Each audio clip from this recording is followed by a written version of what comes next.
Mudar de verdade geralmente incomoda, porque para mudar, a pessoa precisa, primeiramente, sair da zona de conforto em que ela se colocou. Ela precisa largar mão do controle, largar mão de saber exatamente o que vai acontecer, largar mão de achar que sabe de tudo. E por que isso? Porque zona de conforto e controle não existem. São ficções introjetadas na nossa mente para que a gente não questione e continue seguindo na rodinha, na roda de Sansara. Nossa mente tem por hábito projetar o nosso futuro baseado no nosso passado ou no passado de pessoas que tomamos como modelo.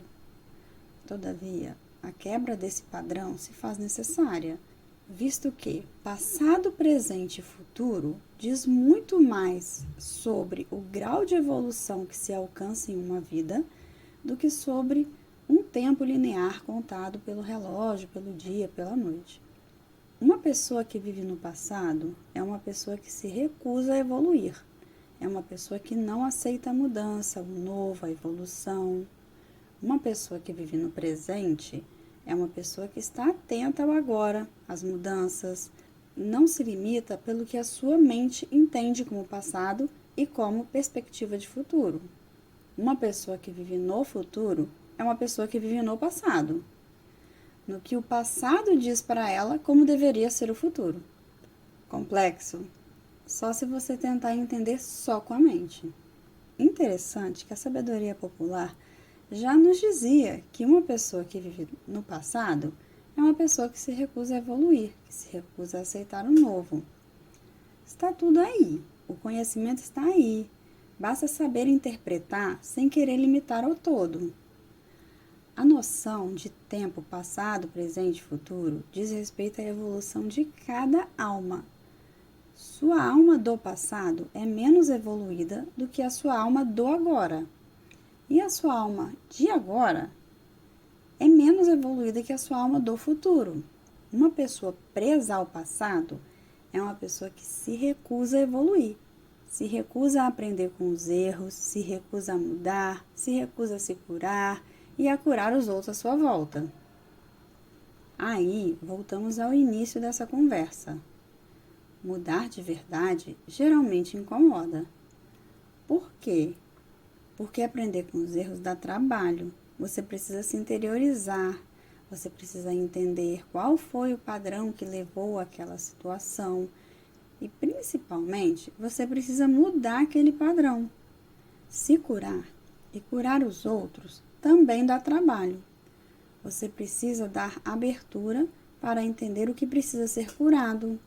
Você precisa aceitar que aquele padrão, aquele hábito, aquela atitude, aquele costume é pernicioso e precisa ser mudado.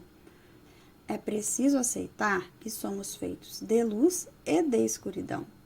É preciso muita aceitação e redenção. É preciso render-se efetivamente. E por que foi dito curar os outros? É que quando você se cura, você cura aquele irmão que esteve preso por meio de laços energéticos a você. Você liberta o irmão e possibilita que ele também se cure. Um exemplo clássico é a criação, a educação que recebemos de nossos pais. É tão mais fácil só reclamar que os nossos pais nos ensinavam o padrão errado e é por isso que nada dá certo na nossa vida? Só que com essa atitude, além de você ficar preso nesse padrão repetitivo, você fica preso a diversos outros sentimentos de baixa vibração, dentre eles o do julgamento. Mais difícil é entender que os nossos pais fizeram o melhor dentro dos recursos que foram dados a eles.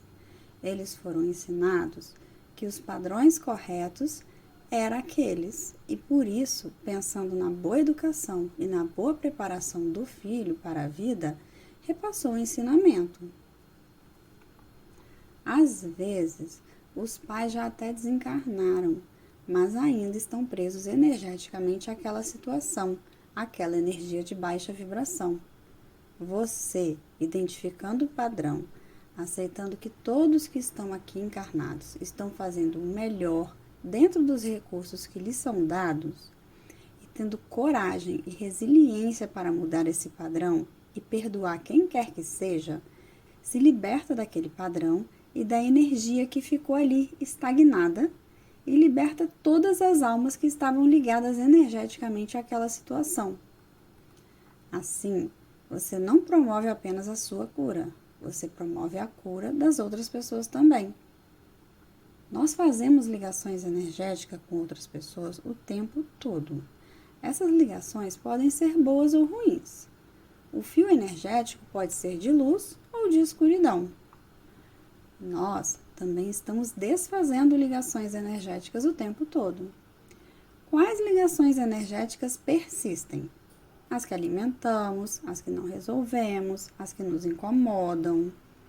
E as ligações energéticas persistentes podem ser desfeitas? Claro que podem. Precisamos primeiramente desapegar, perdoar, deixar ir. Depois, precisamos iluminar essa sombra. Ainda assim, se essa mudança de padrão vibratório não for suficiente, precisamos da fé e de ajuda. Às vezes, acender uma vela ao seu anjo de guarda, pedindo que os laços energéticos negativos sejam cortados, acompanhado da fé de que já está feito, de que o seu pedido já foi atendido, acreditar no Pai, às vezes isso é suficiente. Às vezes, por falta de autoconfiança, a pessoa precisa de ajuda de uma casa espírita ou de apometrias. Por experiência, a quebra dos padrões repetitivos, a mudança de padrões vibratórios, deixar de lado os julgamentos e entender que todos que estão aqui estão fazendo o seu melhor dentro dos recursos que possuem ou dentro dos recursos que possuíam naquela época, tem se mostrado muito eficaz. A fé e o amor têm se mostrado realmente muito eficazes.